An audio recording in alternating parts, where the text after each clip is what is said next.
नमस्कार दोस्तों, मेरा YouTube channel study with liberty में आप लोगों का स्वागत है। और मैं आज आप लोगों को केमिस्ट्री अध्याय ठोस प्रावस्था का तीसरा वीडियो लेकर आया हूं, जिसमें मैं आप लोगों को संकुलन क्षमता निकालना सिखाऊंगा। देखिए दोस्तों, जैसे कि मैंने आपको पिछले वीडियो में बताया था कि संकुलन क्षमता का अर्थ है कि किसी भी ठोस में जो गोलाकार परमाणु हैं वो जितने एरिया कवर करते हैं वो उसका संकुलन गुणांक कहलाता है, और जो उनके बीच जो खाली स्पेस बचता है वो आपका अंतराकाशी रिक्तियां कहलाता है। तो आज हम देखेंगे जो आपके ठोस है, सरल घनीय सेल, फलक केंद्रित घनीय सेल, अंतर केंद्रित घनीय सेल, इनकी संकुलन क्षमता क्या होती है। तो देखिए दोस्तों, ये पहला है आपका सरल घनीय सेल। सरल घनीय सेल मतलब सिंपल क्यूबिक सेल। तो ये सिंपल क्यूबिक सेल अर्थात सरल घनीय सेल की संरचना है। इसमें हम लोग मान लिए कि ये जो जितने भी आपके भुजा दिख रहे हैं इस सेल का, उसका भुजा मान लिया ए है आपका, और उसकी त्रिज्या मान के चलिए कि जो गोलीय कण है उसकी त्रिज्या है आपका आर।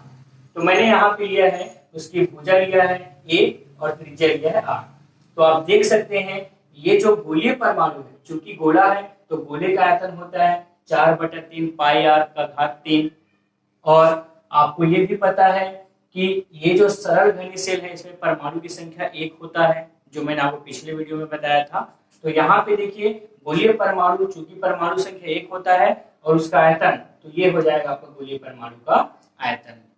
अब निकालना है हमें इस सेल का आयतन। तो सेल का आयतन निकालने का सूत्र होता है भुजा की घात 3। यहाँ पे भुजा है आपका ए, तो ए की घात 3। आप चित्र में देख सकते हैं कि ये जो भुजा है आपका ए, यहाँ से यहाँ तक ये भुजा दो त्रिज्याओं से मिलकर बन रहा है। तो भुजा ए का मान क्या हो जाएगा, r प्लस आर अर्थात 2r। तो यहाँ पे हो जाएगा 2r की घात 3।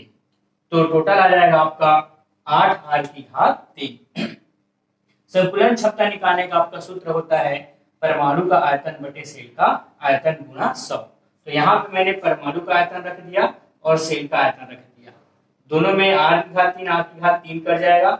पाई का मान 22/7 रखने पर आपका मान आएगा 52.36। अर्थात कोई भी जो सरल घनीय सेल होता है उसके में जो परमाणु होते हैं कण, वो केवल आपका 52.36% एरिया ही कवर करता है। बाकी 100% का जो बचा भाग वो आपका अंतराकाशी रिक्तियों के रूप में रहता है। दूसरा देखिए दोस्तों, फलक केंद्रित घनीय सेल। फलक केंद्रित घनीय सेल आप जानते हैं जिसमें जो अवयवी कण रहते हैं वो आपका कोनों के अतिरिक्त फलकों पर भी स्थित होते हैं। तो मैंने यहाँ चित्र में ये जो आपको फलक दिखाई दे रहा है आपको, इसमें मैंने 4 कोनों में 4 गोलाकार कण लिया है और एक फलक पर मैंने गोलाकार कण लिया है। ठीक है दोस्तों, तो यहाँ पे देखिए फिर से मैंने मान लिया कि सेल की भुजा ए है और त्रिज्या आर है आपका।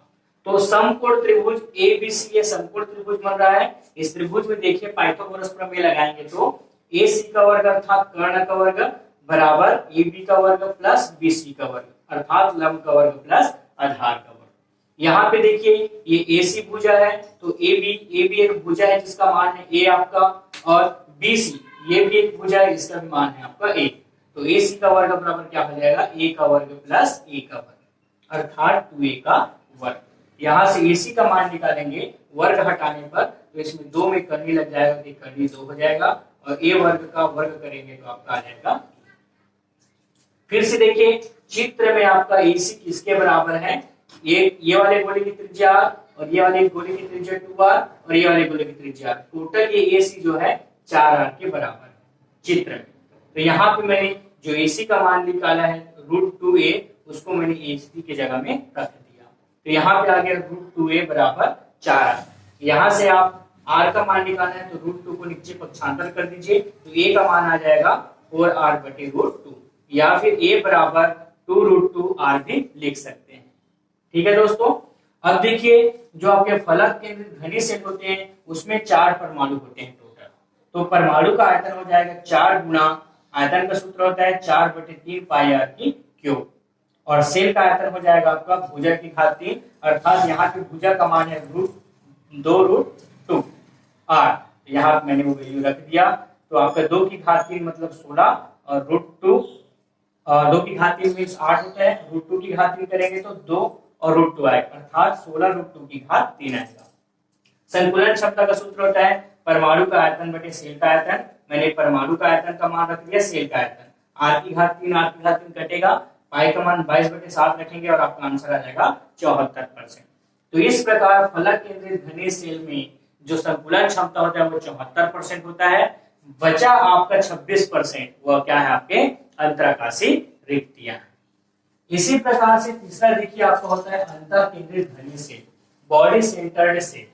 देखिए अंतर केंद्रित घनीय सेल की परिभाषा आप जानते हैं, जिसमें अवयवी कण कोनों के अतिरिक्त एक केंद्र पर भी स्थित होता है, अंतर केंद्रित घनीय सेल कहलाता है।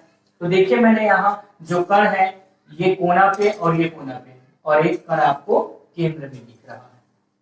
तो मैंने चित्र में 3 ही कण बनाए हैं, ये कोने का कण और ये केंद्र का कण। इसमें भी मैंने सेल की भुजा ए लिया है, त्रिज्या आर लिया है। तो आप देखिए त्रिभुज ABT, इस त्रिभुज में देखिए ABT त्रिभुज में इसमें आपका ये कर्ण है, तो कर्ण AB का वर्ग बराबर भुजा आपका AD का वर्ग मीन्स A का वर्ग और BD का वर्ग मीन्स A का वर्ग। तो आपका AB का वर्ग बराबर हो जाएगा A का वर्ग प्लस A का वर्ग बराबर 2A का वर्ग। यहां से वर्ग हटाएंगे तो AB, यहां से वर्ग हटाएंगे तो √2A। इसी प्रकार से फिर से त्रिभुज देखिए ABC, समकोण त्रिभुज ABC में यहाँ पे फिर से पाइथागोरस प्रमेय लगाइए, तो AC का वर्ग बराबर AB का वर्ग प्लस BC का वर्ग। देखिए यहाँ पे AB का मान मैंने अभी निकाला है √2A, तो AB की जगह में रख दिया √2A, और BC का वर्ग, BC ये आपका एक भुजा है आपका, जिसका वैल्यू क्या होगा, A होगा, तो ये BC का वर्ग की जगह मैंने A का वर्ग रख दिया। √2A का वर्ग का मतलब हो जाएगा 2A का वर्ग प्लस A का वर्ग, टोटल आ जाएगा 3A का वर्ग। और आपको निकालना है AC का मान, तो वर्ग हटा दीजिए, इसमें आपका कर्णी लग जाएगा, तो ये हो जाएगा कर्णी 3A।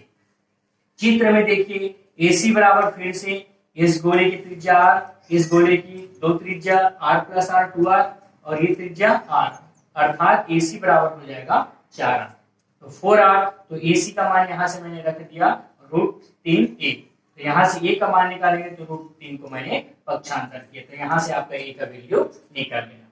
फिर से परमाणु का आयतन, आपको पता है कि अंतर केंद्रित घनीय सेल में परमाणु की संख्या 2 होता है और गोले का आयतन होता है 4/3 पाई r का क्यूब, तो मैंने ये मान रख दिया। सेल का आयतन भुजा की घात 3, तो यहाँ पे A का वैल्यू आया है 4/√3r, तो मैंने ये वैल्यू रख दिया। इसको हल करेंगे तो 64r की घात 3/3√3 आएगा। फिर से संकुलन क्षमता निकालिए, संकुलन क्षमता बराबर होता है परमाणु का आयतन बटे सेल का आयतन गुणा 100। तो ये मैंने परमाणु का आयतन, ये जो वैल्यू आया है वो रखा, और ये सेल का आयतन रखा, हल करने से आ जाएगा आपका 68% आएगा। तो इस प्रकार आपका अंतर केंद्रित घनीय सेल का जो संकुलन क्षमता है 68% होता है आपका, बचा 32% वो क्या है, आपके अंतराकाशी रिक्तियां हैं।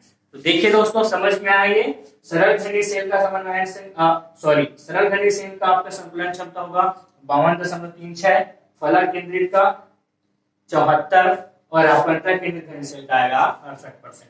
ओके दोस्तों, यदि मेरा ये वीडियो अच्छा लगा होगा तो आप मेरे चैनल को सब्सक्राइब कीजिए और अपने दोस्तों को भी सेंड कीजिए। ओके दोस्तों, थैंक यू।